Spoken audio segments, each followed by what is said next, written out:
તને ખબર છે ઓલી સામેવાળી રમલી ના એનો ડોહા બીમાર પડ્યો છે.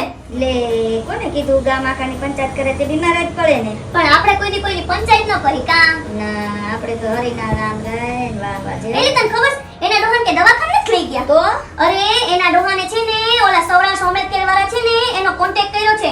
એનો સ્ટાફ આવીને ડોહાને બધી જ સારવાર હોસ્પિટલ જેવી જ આપી જાય. લે ઈ તો બહુ સારું કહેવાય. હા, ડોહાને ઇન્જેક્શન આપી જાય, ડોહાને બાટલો ચડાવી જાય, ડોહાને કસરત કરાવવા આવે, ડોહાને બધી જ સારવાર ઘરે આવીને દઈ જાય છે.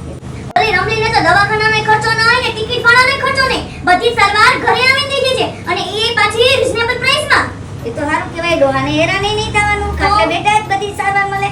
હા, પણ સૌરાષ્ટ્ર હોમિયોપેથિક કહેવાનું કામ એટલે કામ છે, એવું કાંઈ ન ઘટે. હા તો સારું. હું આપણા સ્વજનોને આપણા સગાને કહીશ કે આ લોકોનો સંપર્ક કરે. હા, તો તારા હગાવાલાને કહેજે કે અત્યારે જ કોન્ટેક્ટ કરે સૌરાષ્ટ્ર હોમિયોપેથિક પ્રાઇવેટ લિમિટેડ, જે તમારા સ્વજનોને ઘરે આવીને સારવાર દઈ જાય છે. એ પાછી હોસ્પિટલ જેવી, તો કાંઈ ટેન્શન લેવાની જરૂર નથી તમારે. હા તમે પણ તમારા સ્વજનોને ઘરે બેઠા જ કરાવવા માંગતા હોય તો અત્યારે જ કોન્ટેક્ટ કરો સૌરાષ્ટ્ર હોમિયોપેથિક પ્રાઇવેટ લિમિટેડ.